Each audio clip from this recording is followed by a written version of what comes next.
Ok, ya estamos a nada de la Navidad. Y es por eso que hoy todos vienen con sus gorritos. Miren, unos hasta luces tienen. Los más producidos tienen luces.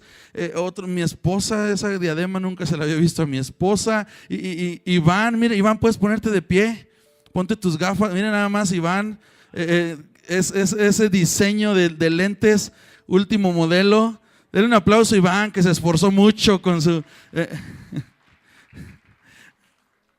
Y tenemos, estamos disfrazados, estamos vestidos de alguna manera, porque estamos celebrando la Navidad, el nacimiento de Jesús. Y a propósito del nacimiento de Jesús, quiero leerte un pasaje en donde se empezó a anunciar acerca de esto, en donde se le empezó a hablar al pueblo de Israel acerca de que la salvación venía para ellos. Y esto, déjame te paso unos datos. Esto sucedió aproximadamente en el año 740 o 680 antes de Cristo. 700 años, más de 700 años antes de que Jesús naciera. Te voy a poner en contexto de lo que te voy a leer, de lo que se estaba anunciando. ¿Qué más sucedía? Esto había sido después de la caída del pueblo de Israel ante los asirios en el año 722 antes de Cristo. Y te estoy hablando del profeta Isaías. En el tiempo del profeta Isaías, Israel, a quien está dirigido este mensaje en un principio, era una pequeña nación que a menudo se encontraba atrapada en medio de guerras entre tres superpotencias. Estas potencias, estas superpotencias eran nada más y nada menos que Egipto, Asiria y Babilonia. Ahí en medio, entre esas broncas, entre esas guerras, ahí estaba atrapada constantemente la pequeña Israel. Había guerras, había sufrimiento, vivían en opresión. Y por si fuera poco,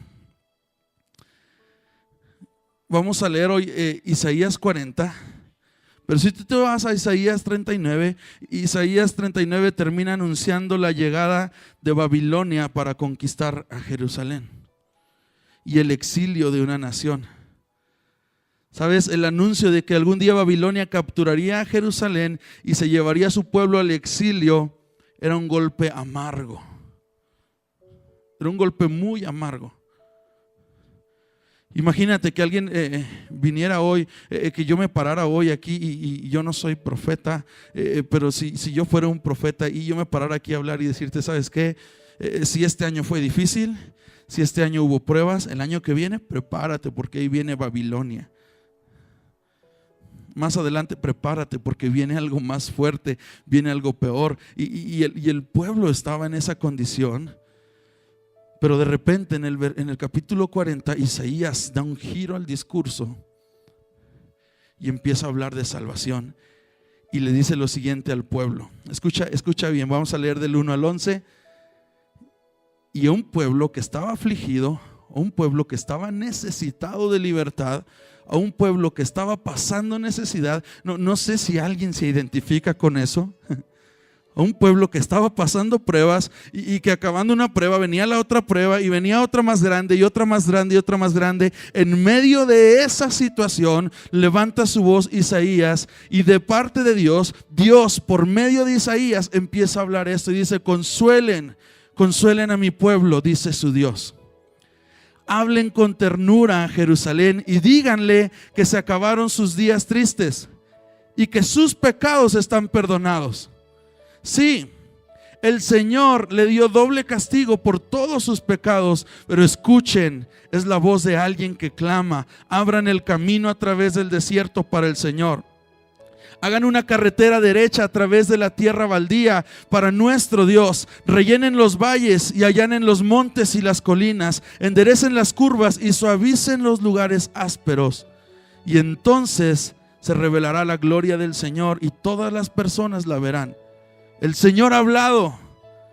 A una voz dijo: grita. Y yo le pregunté: ¿qué debo gritar? Y entonces el Señor contestó: grita que los seres humanos son como la hierba y su belleza se desvanece tan rápido como las flores en un campo. Esto es poético. Versículo 7 dice: la hierba se seca y las flores se marchitan bajo el aliento del Señor. Y así sucede también con los seres humanos. La hierba se seca y las flores se marchitan, pero la palabra de nuestro Dios permanece para siempre. Oh Sión, mensajera de buenas noticias, grita desde las cimas de los montes, grita lo más fuerte, oh Jerusalén, grita y no tengas miedo, y diles a las ciudades de Judá: aquí viene su Dios. Sí, el Señor soberano viene con poder y reinará con un brazo poderoso. Miren, Él trae consigo su recompensa, alimentará su rebaño como un pastor, llevará en sus brazos los corderos y los mantendrá cerca de su corazón, y guiará con delicadeza a las ovejas con crías. Los estudiosos, los teólogos, los que saben, dicen que podemos dividir el libro del profeta Isaías en 3 partes.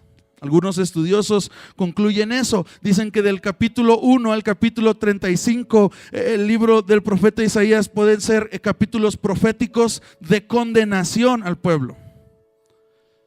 O sea, llevaban 35 capítulos de condenación, hablándose condenación, hablándole al pueblo acerca de su pecado y lo que ellos merecían por su pecado. Luego vienen los capítulos del 36 al 39, en donde se les considera que son históricos, nos hablan de historia. Y del 40 al 66, el libro de Isaías da un giro y se les considera que son capítulos en donde tienen un contexto mesiánico de consolación. Una palabra de consolación. ¿Y sabes cuál era esa palabra de consolación para el pueblo de Israel? Era el anuncio de que un Mesías, el Salvador, había de nacer. Que alguien, que el Rey de Reyes iba a venir a gobernar y los iba a liberar de su opresión. Ahora te acabo de decir que el pueblo de Israel atravesaba de verdad días difíciles. Así es que cuando se levanta el profeta Isaías y Dios habla a través de su vida y les dice: viene un libertador, viene el Mesías que va a nacer, Él los va a liberar, Él va a perdonar sus pecados, Él les va a dar libertad, Él les va a dar victoria. Entonces eso causaba gozo en el corazón del pueblo. Trata de ponerte un poco en esa situación. Y eso causaba gozo, causaba esperanza, causaba un anhelo ferviente, y el pueblo de Israel se tomaba de estas promesas para tener esperanza de que un día habría libertad, de que un día habría victoria, de que un día encontraron un nuevo motivo para luchar cada día, encontraron un nuevo motivo para permanecer cada día, porque había de nacer un Mesías. Cada día que pasaba era un día menos en la espera de su Redentor, de ese Mesías. Su corazón ardía de una manera genuina esperando aquel Mesías del cual les habló Isaías. Sin embargo, cuando el Mesías llegó, lo ignoraron. Qué absurdo, ¿no? Más de 700 años esperando la promesa, más de 700 años en los que ellos recitaban estos textos, se gozaban, se alegraban porque un día el Mesías iba a venir. Sin embargo, cuando el Mesías llegó, lo ignoraron, lo humillaron, lo despreciaron, lo colgaron de un madero, escupieron su rostro y no vieron que delante de ellos estaba el Salvador. Aquel que sus padres, sus abuelos y sus antepasados habían esperado y les habían enseñado a esperar. Aquel que estaba frente a ellos, pero no pudieron verlo. Qué terribles personas eran aquellos judíos que, teniendo al Salvador delante de ellos, lo ignoraron. ¿Cierto? ¿Sí? ¿Hay alguien aquí? ¿Sí? ¿Sí? Qué terribles personas eran aquellos judíos que teniendo al Mesías que habían esperado por 700 años, más de 700 años, teniéndolo delante de ellos, lo ignoraron. Sí, eran terribles personas. Pero ¿sabes qué? No eran muy distintos a algunos de nosotros.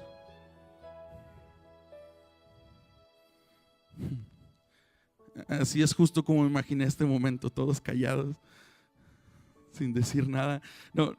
No vengo a dar una palabra de condenación, aclaro. No estoy aquí para eso. Solamente quiero presentarte algunas realidades que te hagan, como a mí, abrir los ojos en ciertas áreas. Y vaya que estas eran personas terribles, pero al pensar un poco nos damos cuenta que no eran tan distintos algunos de nosotros. Quizás si alguno de nosotros hubiésemos vivido en aquellos años, es posible que también le rechazáramos. Y es que el problema que enfrentaron aquellos religiosos fariseos que decían esperar al Mesías y al mismo tiempo lo estaban crucificando, ese problema sigue apareciendo en nuestros días. En ocasiones celebramos el nacimiento de un Mesías, hacemos fiesta, nos gozamos porque Cristo nació, porque hay un Salvador, cantamos acerca de que Jesús nació, pero cuando el Salvador quiere actuar en nuestras vidas, a veces lo rechazamos. Y no se los digo para que se quiten su gorrito ni nada, no, es al contrario, qué padre que celebremos. Pero el problema es que a veces celebramos, declaramos el nacimiento de un Mesías, pero cuando ese Mesías viene a nuestras vidas y quiere manifestarse en nuestras vidas, tomamos la misma actitud de aquellos judíos que le rechazamos, y teniéndolo delante de nosotros no somos capaces de reconocerlo. Y terminamos rechazando al Salvador. Quiero darte por lo menos 4 ejemplos de cómo Jesús fue rechazado y que siguen aplicando en nuestros días, y que son formas en las que a veces nosotros seguimos rechazando a Jesús. Número 1 está en Marcos 10, 17 al 22, y si quieres no lo busques, luego lo buscas, pero es la historia del joven rico. Número 1, formas en las que Jesús fue rechazado y que hoy corremos a veces el riesgo de seguirlo rechazando de esa manera. Número 1, el joven rico. Cuando Jesús caminaba en este mundo, en esta tierra, como hombre, se presentó un día con ese joven rico, y el joven lo quería seguir. Como muchos de nosotros a veces decimos: Dios, te queremos seguir, queremos darlo todo por ti. Y entonces cuando Jesús le pide a ese joven que venda todo lo que tiene y lo entregue a los pobres, dice la palabra que el joven se volteó triste y se regresó y rechazó a Jesús. Algunos de nosotros a veces decimos que buscamos a Jesús, que amamos a Jesús, pero cuando ese Jesús, si quieren no me pongan los versículos multimedia, cuando ese Jesús viene y nos pide que entreguemos algo que nos cuesta, entonces decimos: ese no es el Mesías que yo estaba esperando. Y sabes, yo me he dado cuenta que generalmente cuando Jesús llega a tu vida, va a pedir que sacrifiques cosas delante de Él. Va a pedir que renuncies a cosas que te van a costar, que te van a doler, pero son necesarias para que Él te entregue algo mejor. Pero muchas veces cuando Jesús viene de esa forma a nuestra vida, le rechazamos. La segunda manera en la que Jesús fue rechazado, de las 4 que tengo aquí, fue rechazado muchísimas veces más, pero solamente elegí 4 por cuestión de tiempo. La segunda manera es los fariseos cuando sanó al hombre en aquel día de reposo. aquellos religiosos. Cuando Jesús sanó a un hombre que estaba enfermo y era el día de reposo, y la ley decía que en el día de reposo no se tenía que hacer nada, y entonces estos fariseos lo rechazaron porque sanaba a este hombre, porque él había tenido misericordia de este hombre y había roto los moldes. Y dijeron: este no es nuestro Mesías. Sabes, eso pasa en nuestros días. Hay veces que queremos seguir a Jesús, que decimos que estamos comprometidos con Jesús, pero cuando llega y quiere romper nuestros moldes, entonces decimos: ese no es el Mesías que yo estaba esperando. Cuando vemos que a Jesús le place actuar diferente a lo que nosotros queríamos, a lo que nosotros quizá hemos sido enseñados, a lo que nosotros pensamos, y llega Jesús y rompe los moldes y rompe las barreras, y entonces le rechazamos y decimos: ese no es Jesús. Cuando creemos que la gracia de Dios alcanza solamente para nuestros pecados, pero no para los del de enfrente, porque creemos que el de enfrente es un peor pecador, porque creemos que el de enfrente no merece misericordia, y rechazamos la posibilidad de que nuestro Jesús es un Jesús misericordioso, aún con el peor de los pecadores.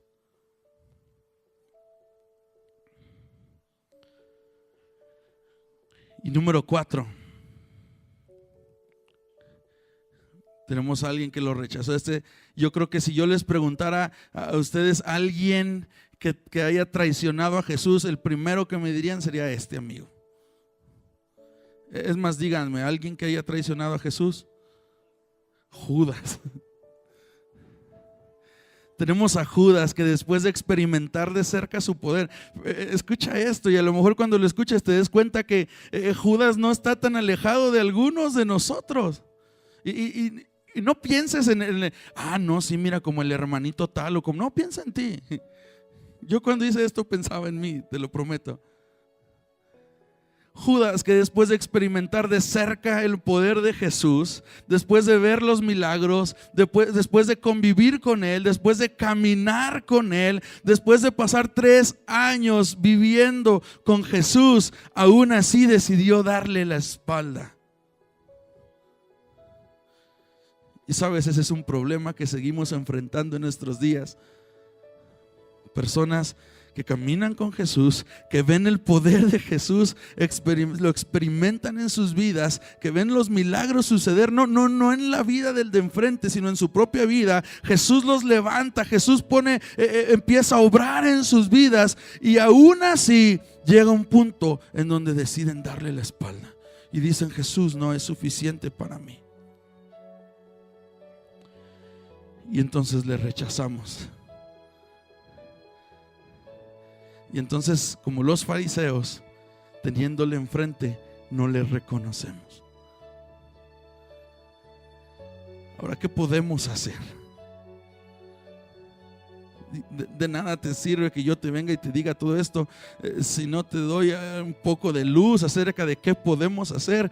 Porque si es por el pecado, entonces estamos todos perdidos, porque todos nos equivocamos, todos rechazamos a Jesús de alguna manera, porque todos fallamos, y con nuestro pecado es como que le estamos rechazando, con nuestro pecado le estamos crucificando, con nuestro pecado le estamos dando la espalda. Pero ¿qué podemos hacer? Y en Isaías 40, 700 años antes de que Jesús naciera, ahí mismo viene la clave, en el versículo 3, donde dice: escuchen, es la voz de alguien que clama, abran el camino a través del desierto para el Señor, hagan una carretera derecha a través de la tierra baldía para nuestro Dios, rellenen los valles, allanen los montes y las colinas, y enderecen las curvas y suavicen los lugares ásperos.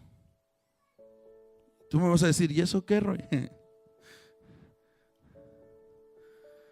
Lo que sea que estuviera mal, Isaías anunciaba un Mesías, Isaías anunciaba un Salvador, el mismo Salvador que está vigente para tu vida y para mi vida. Pero Isaías decía: lo que sea que estuviere mal, el camino debe ser corregido.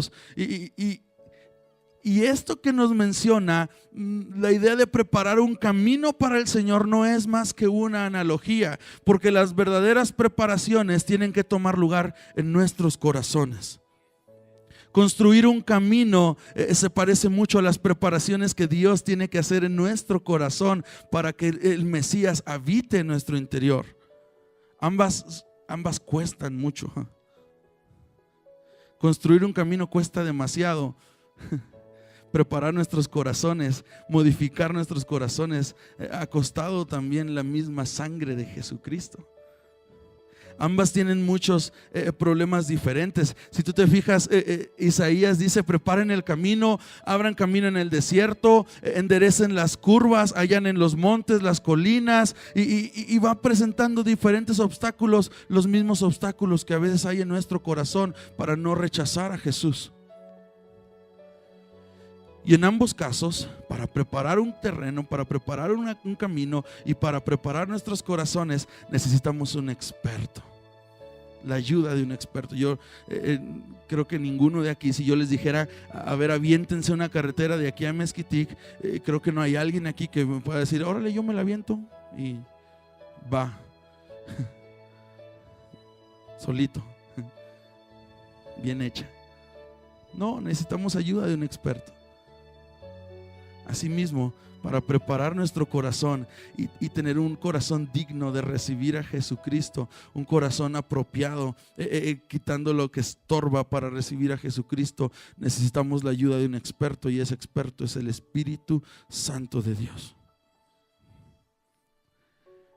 Necesitamos que el Espíritu Santo llene nuestras vidas para no rechazar a Jesús. Comenzaba diciéndote que terribles personas eran aquellos judíos que, teniendo a Jesús delante de ellos, lo ignoraron y lo rechazaron. Pero tú y yo no somos tan distintos. Lo único que nos hace diferente a ellos es que nosotros tenemos ahora al Espíritu Santo de Dios.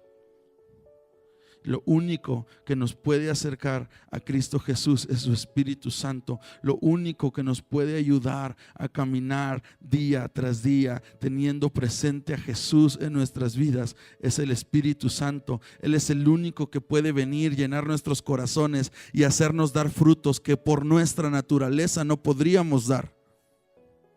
Él es el único que puede llegar a nuestras vidas y hacernos actuar de maneras que nosotros no podríamos actuar en nuestra naturaleza, para de esa manera decirle a Jesús: ven, eres bienvenido en nuestro corazón. Ahora, no se trata de que no celebremos, y quiero aclarar, ya estoy cerrando con esto. No se trata de que no celebremos la Navidad. No se trata de caer en una postura religiosa y decir: no hagan fiesta y pónganse a hacer una velada de oración. Yo no hago eso. Nosotros en la familia pastoral, nosotros no crean que hacemos velada de oración en Navidad. Les voy a platicar un poquito cómo celebramos. Nos juntamos en la casa, llevamos tamales, llevamos pavo, llevamos pierna y llevamos alguna pasta, cenamos. Esta Navidad nos estamos organizando y vamos a poner juegos, vamos a cantar, vamos a reír, vamos a celebrar, y no está mal que hagamos eso.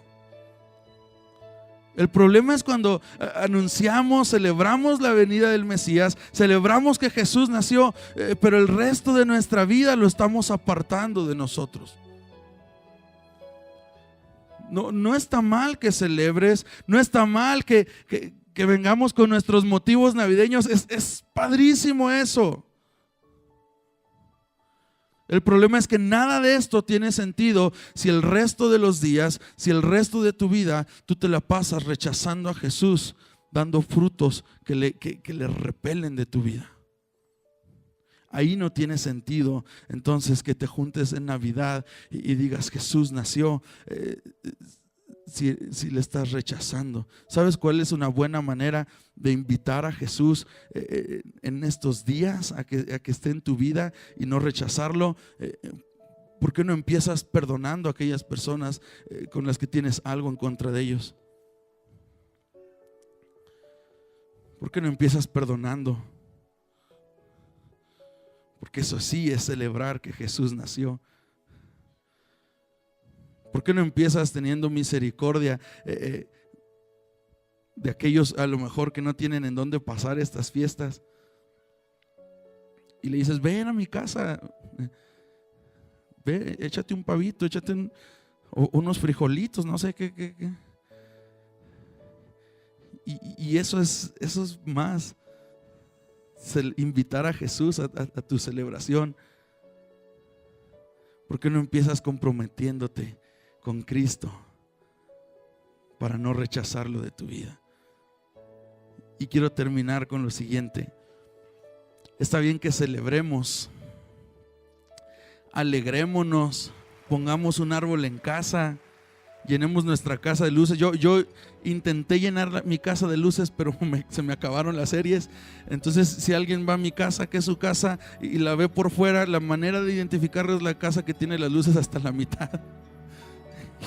Ya no hubo para más. Pero si usted puede, llene la casa de luces. Juntémonos con toda la familia para reír y celebrar en el calor del hogar. Vistámonos con motivos navideños, obsequiemos regalos, cantemos villancicos, pero pidamos al Espíritu Santo. Pidamos al Espíritu Santo que nos ayude a no cometer el error de rechazar en nuestra vida aquel cuyo nacimiento celebramos en esta Navidad. Diviértanse.